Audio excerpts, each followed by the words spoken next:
વગડામાંથી એક સંત નીકળે છે.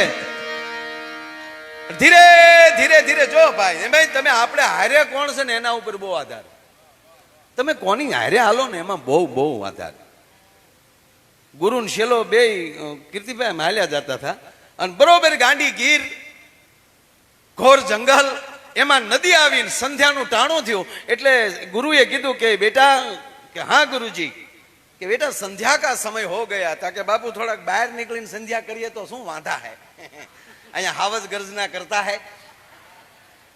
अरे दीकरा समय हो गया है, संध्या का समय है बेटा. जो नदी भी चल रही है देख कैसे सरिता चल रही है. अरे के बापू सरिता पाછી આવી છે પણ સરિતામાં લીધો ડાલા મથો નીકળ્યો ને તો ગુરુ ગોવિંદ દોનો ખડે ખડે ખડે ખડે ખડે ખડે.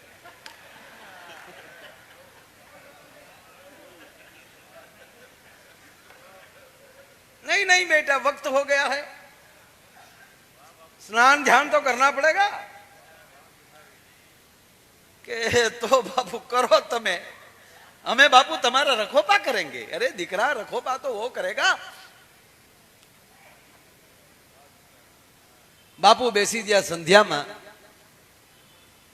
મને તો ભલે બધા ભજન ગાતા હોય પણ આંખું ખોલીને ભજન ગાય ને મને આમ પછું આમ મને એમ લાગે કે એને આમ આંખ બંધ થઈ જાય ત્યારે માનવાનો ભજનનો શબ્દ અડ્યો.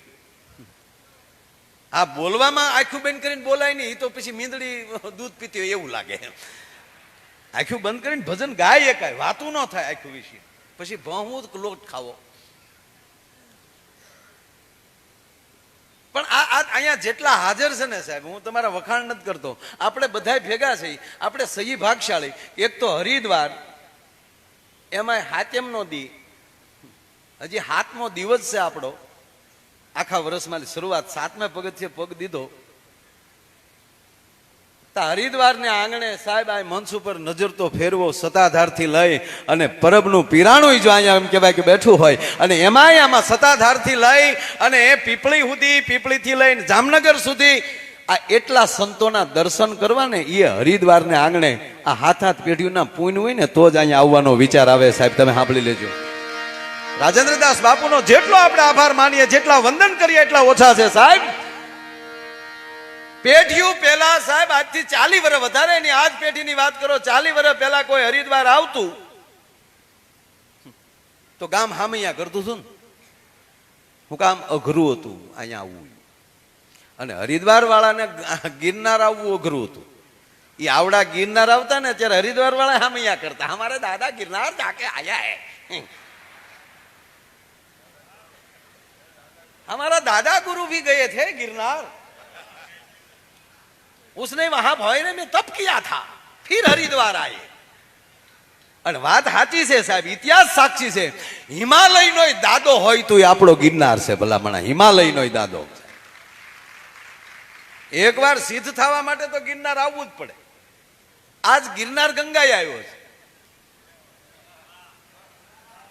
આજ આખો ગિરનાર સાહેબ આ જોવો આખો ગિરનાર આવી ગયો લીંબડી થી માંડીને બધું. હમણાં હું બાપુની કથા સાંભળતો હતો, લગભગ 83 ની ઘાટકોપરની કથા.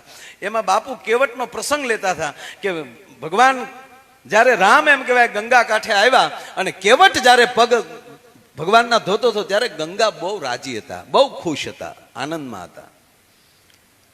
એટલે હું સાંભળતા વિચારતો હતો ગંગાજી આ ભગવાન આવે એટલે તો ખુશ હોય પણ અતિ ખુશ શું કામ? તો સાંભળી લો, સીતા અને સરિતા એક જ વાર પિયર માલી નીકળ્યા પછી બીજી વાર પિયરના ઝાડવા નથી જોયા. ગંગા છે હિમાલય માલી નીકળ્યા પછી ફરી વાર હિમાલય બાજુ ગઈ નથી. પણ આજ ભગવાન રામ આવ્યા ને હવે પછી 80 વર્ષના માડી હોય તોય ભલે અને માની લો 25 વર્ષની દીકરી હોય તોય ભલે પણ એનું પિયરિયું જેદી આવે એની પિયરના ગામનો કોઈ માણસ આવે તેથી એનો હરખ કંઈક જુદો હોય. પણ ભગવાન રામ આવ્યા ને અને જોયું આ તો નારાયણ પોતે આવ્યા છે અને ત્યારે ગંગા અતિ આનંદમાં એ માટે હતા કે આખે આખું પિયર ત્યાં આવ્યું હતું. કારણ કે જે ભગવાન નારાયણના પગમના અંગૂઠામાં જે નીકળી એ જ અંગૂઠો પાછો ધોવાનો એમ કહેવાય કે ગંગાને એમ કહેવાય લાભ મળે. આનાથી હરખ બીજો શું હોઈ શકે? એમ આજ આપણે જે ગણીએ બધું આજ આપણે ભેગું થઈ ગયું છે. ભલામાં આ જેટલા બેઠા ને એટલા તમે તાર છોકરાઓને કહી દેજો, આપણા હાડકા ગંગા ન પોગાડે ને હાલે. શું કામ? આપણે આખા ગંગામાં ગળી ગયા. ઈ તો 60માં ગંગાનું નામ ન જોયું હોય એના હાડકાની વાતું છે સાહેબ. આપણે હાકળું પકડી નાયા છે. પકડી રાખજો હાકળ પાછું. હા, હાવ ધોવાઈ જાય પાછા.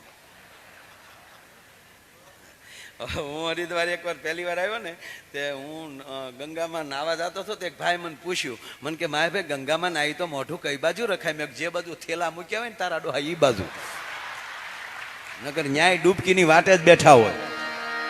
હવે વાત એ છે કે તમે કેવા ભાવથી આવો છો એના ઉપર આધાર છે. સાંભળજો, વાત હું છે કે ગિરનાર અને ગંગાની વાત કરી રહ્યો છું, કારણ કે માણસનું જીવન છે એ સાંભળી લો, ગળથુથીથી શરૂ થાય છે અને ગંગા જળે પૂરું થાય છે. માણસનું જીવન પીપળાના પાનથી શરૂ થાય છે અને તુલસીના પાને પૂરું થાય છે. અને હમણાં જ મેં કીધું હાલરડાનું કે માણસનું જીવન હાથી શરૂ થાય છે અને હાય પૂરું થાય છે.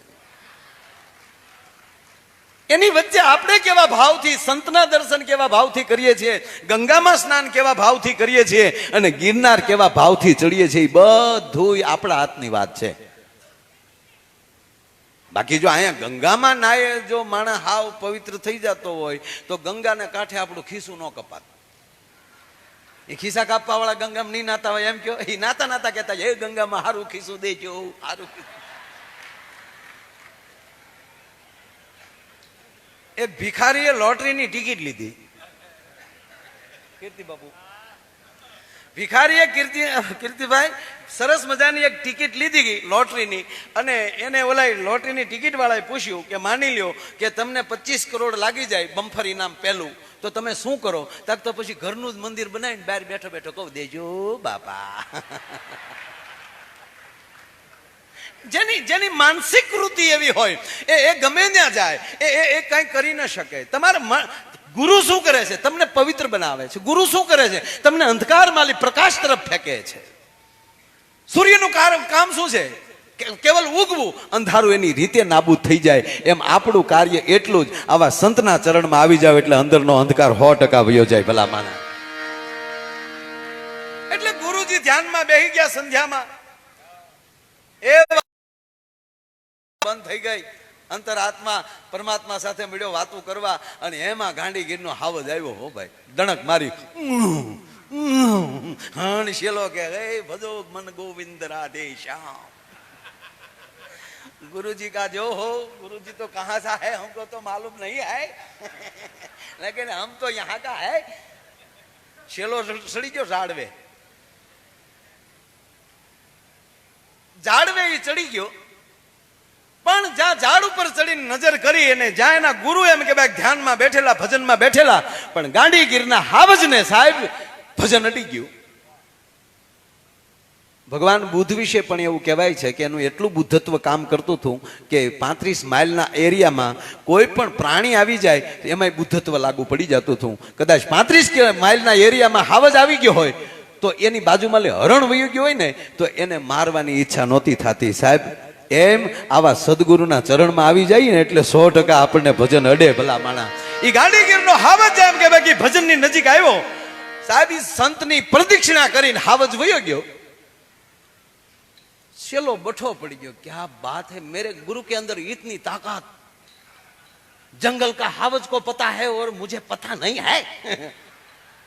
દીકરા તો સલેમું ભરવા હારે રહ્યો છો, પણ જેવા સંધ્યા પૂરી થઈ એટલે આ શિષ્ય પગે લાગીને જાણે કઈ બન્યું જ નથી એમ બાજુમાં હાલતો હાલતો બે પાછો ખડીયો નાખી દીધો ખંભે, મીડિયા હાલવા. અને હાલતા હાલતા હાલતા થોડાક આગળ આવ્યા ને તો દિવસે ગોવાળીઓએ મધને ખીજવેલું અને એમાંની મધની માખી એક છૂટી પડી ગયેલી, એ ગુરુના નઢીએ સોટ્યો. અહીંયા ગુરુ કે હોય માડી હોય બાપા, જા ગુરુએ રાડ નાખી તા શિષ્ય મળ્યો ખડખડ ખડખડ દાંત કાઢવા, એ હસવા મળ્યો. ત્યારે ગુરુએ કીધું મને વેદના થાય છે ને તું હસે છો? કે ગુરુજી હસું નહીં તો શું કરું? કે કેમ? આપ જયારે સંધ્યામાં બેઠા હતા, આપ જયારે ભજનમાં બેઠા હતા ત્યારે ગાંડીગીરનો હાવજ તમારી પ્રદક્ષિણા કરીને વયો ગયો અને હવે એક સામાન્ય મધની માખી કરડી એમાં રાડ્યું નાખો છો. અને ત્યારે ગુરુએ જવાબ એ આપ્યો કે ગાંડા, સંધ્યામાં ભજનમાં બેઠો તો ત્યારે મારી ભેગો ભગવાન બેઠો હતો ને અત્યારે તું મારી હારવા રાડ્યો આવી છો. આમાં હું રાડ્યું ન નાખું તો કરું શું ભલા માણસ? પણ એવા કોઈ સંત આમ ધીરે ધીરે જંગલમાં લઈ જતા હતા ભાઈ, અને આગળ જ્યાં ધીરે ધીરે હાલ્યા જાય તો વગડામાંથી એક અવાજ આવ્યો. એ અવાજ કોનો હતો? કે ગુરુજી હું રે વાગડાનું કાઢવું તું બડું.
તમે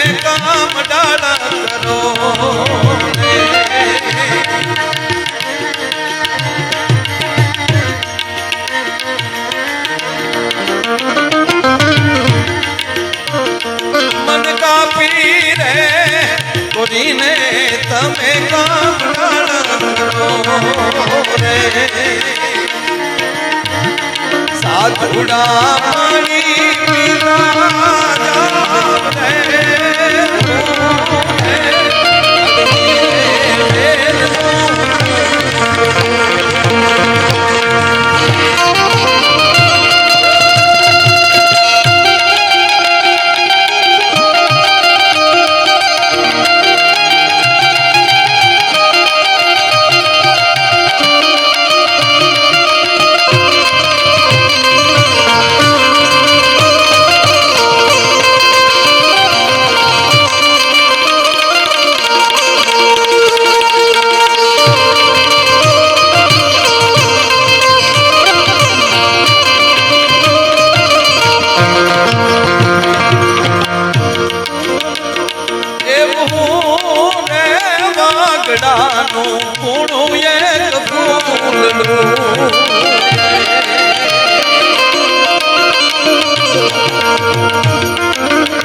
બાવાજી મને દાદા